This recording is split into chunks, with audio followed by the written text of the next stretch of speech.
Olá, que bom que você está aí acompanhando a nossa série desta semana aqui na Rede Super de Televisão. Olha, nessa semana a gente está falando sobre a aposentadoria e eu estou aqui com um especialista sobre esse assunto, é o Dr. Antenor, e ele vem para nos esclarecer muitas coisas a respeito disso, viu? E eu convido você para acompanhar aqui o nosso bate-papo.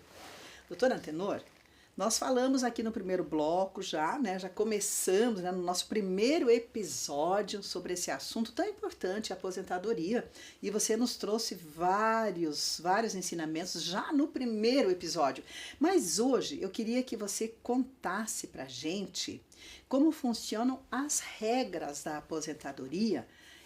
Porque após as últimas reformas da Previdência, né, teve aí mudanças que muitas pessoas ainda não sabem. Traga pra gente um pouco dessas informações. Claro, primeiro eu quero pedir para que você de casa pegue aí um papel e uma caneta, porque são várias informações para que você não fique perdido aí, tá? Desde a reforma da Previdência até o presente momento, quase ninguém sabe o que aconteceu, né? Inclusive as pessoas vão até o INSS perguntar, e aí, qual a regra de aposentadoria que eu vou me encaixar? E praticamente ninguém sabe o que está acontecendo. Então, a ajuda de um advogado, a ajuda de um especialista é sempre muito importante. E hoje eu venho trazer aqui para vocês, de forma mais mastigada, as regras de aposentadoria e as regras de transição das aposentadorias. Perfeito. Primeiramente, o homem precisaria ter ali numa aposentadoria por idade, por exemplo, ele precisaria ter 65 anos, 15 anos trabalhados e 180 contribuições, tá? A mulher, 62 anos, 15 anos trabalhados e 180 contribuições. Então essa é a aposentadoria por idade que existe hoje. Mas antes da reforma, quem começou a trabalhar antes da reforma tem direito a algumas regras de transição. Uma delas é, por exemplo, a conhecidíssima aposentadoria por tempo de contribuição, né? Que as pessoas confundem com aposentadoria por tempo de serviço, que não existe mais. E quando você fala em contribuição, é pagar mesmo, aquela pessoa que pagou mesmo todo mês ali, né?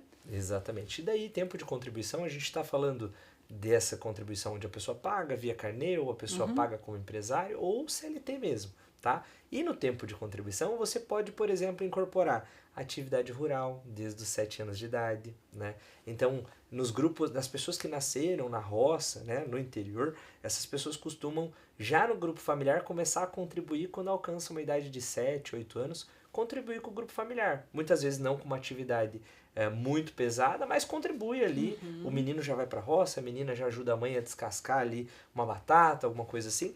Então, esse período todo pode ser incorporado numa aposentadoria por tempo de contribuição ou até mesmo numa aposentadoria por idade. A aposentadoria por tempo de contribuição, que a gente está comentando, essa exigia antes da mulher 30 anos trabalhados, né, independente da idade. E do homem, 35 anos trabalhados, independente da idade. Essa diferença de 30 para 35, ela se dá porque a mulher sempre teve uma jornada dupla, né? É verdade. Ela, além de trabalhar em casa, ela trabalhou sempre fora Sim. também. Então a mulher tem um desafio em dobro aí do que o homem, por isso ela poderia se aposentar antes. Na aposentadoria por tempo de contribuição, então, quando a reforma veio, foi criada uma regra de transição. Algumas regras de transição, mas as duas mais famosas, de pedágio de 50% e o pedágio de 100%, tá? A regra de pedágio de 100%, ela traz a melhor forma de cálculo possível. Então o INSS vai pagar 100% da média das contribuições dessa pessoa. Essa é uma regra que ficou querida entre os previdenciaristas, os advogados, porque ela vai entregar o melhor salário possível considerando o teu histórico. E aí, nessa regra, para que você tenha acesso, você tinha que estar a menos de 2 anos da sua aposentadoria quando a reforma da Previdência foi aprovada.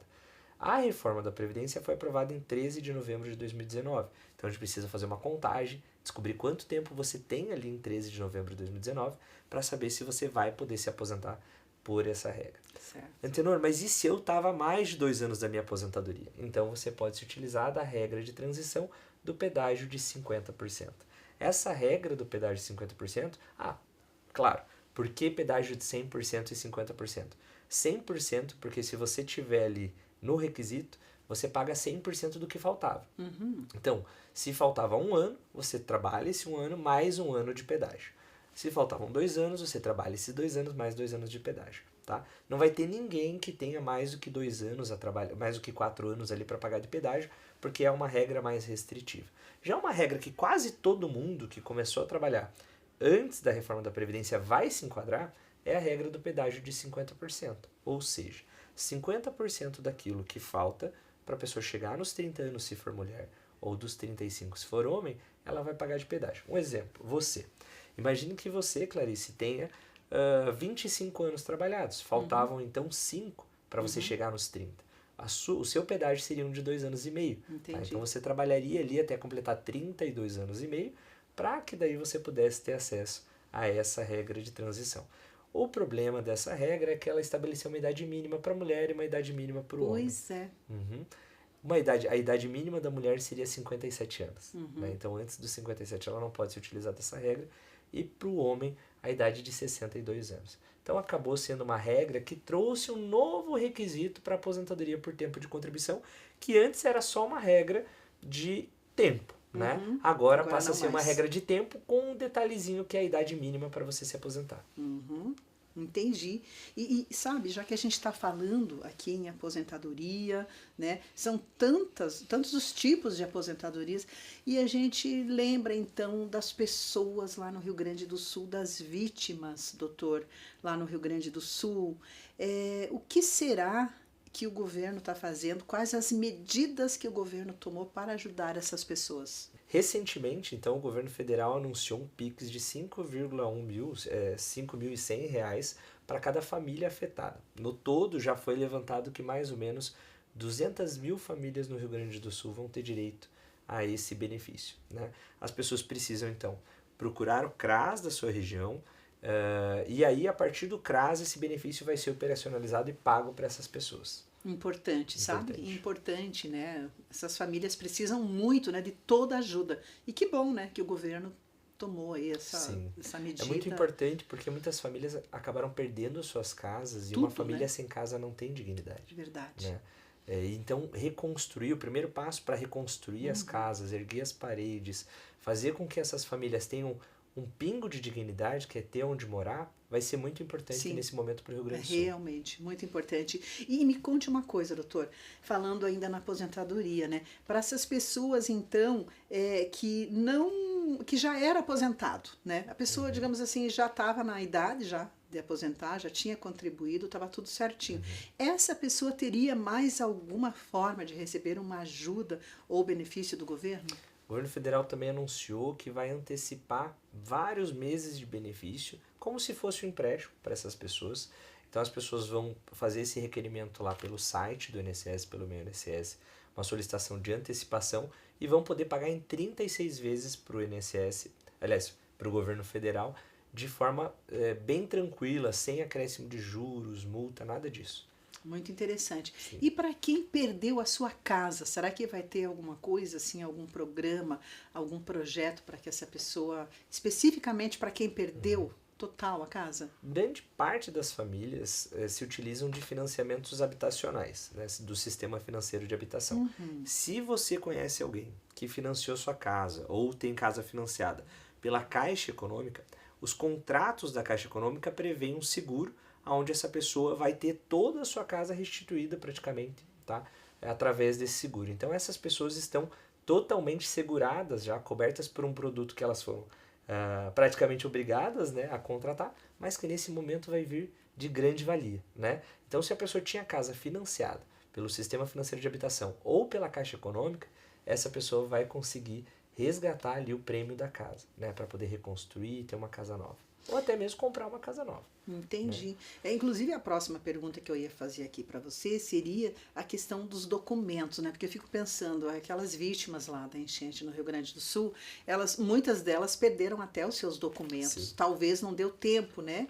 De carregar consigo a sua documentação, né?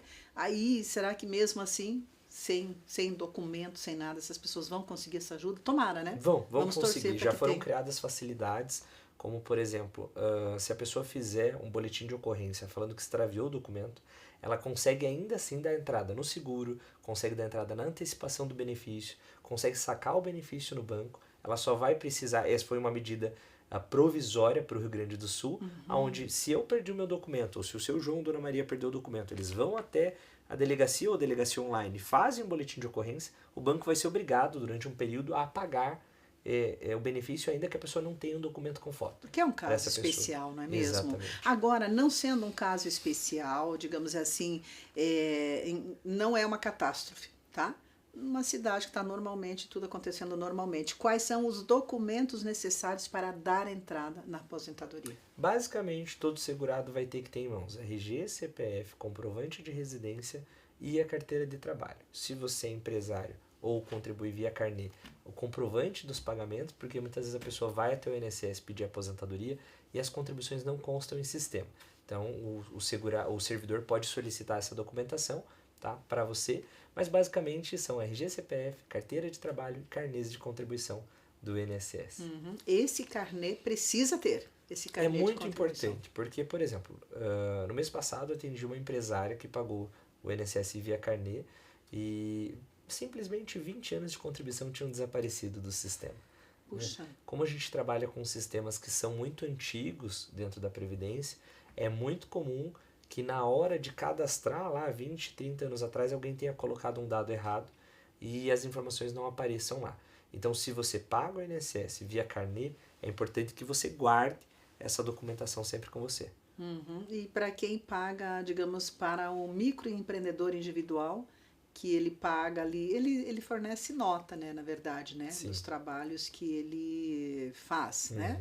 Então, ele também tem que guardar aquelas notas online. É importante. É importante guardar. Embora a gente tenha hoje, né, a segurança de que você paga e já aparece lá no sistema, é sempre bom ter guardado, né, essa documentação. O bom e velho papel. Exatamente.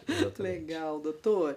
Doutor, no próximo episódio nós vamos continuar falando um pouco mais sobre esse assunto. Aliás, essa semana inteira vamos falar sobre isso porque tem muita informação para trazer aí para as pessoas, não é mesmo? Obrigada por hoje, tá? Imagine. É isso, olha só, muita informação aqui sobre aposentadoria. E você, como é que está aí, está se organizando para se aposentar?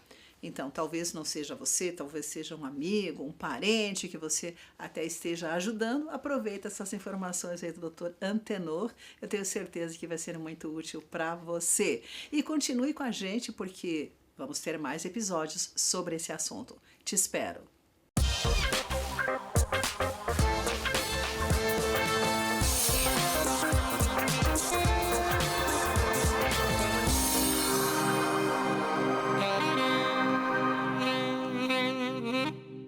Em um mundo onde cada segundo conta, a Ótica Disque Óculos chega até você trazendo a experiência de visão perfeita diretamente para a sua porta. Ótica Disque Óculos, sua ótica o tempo todo.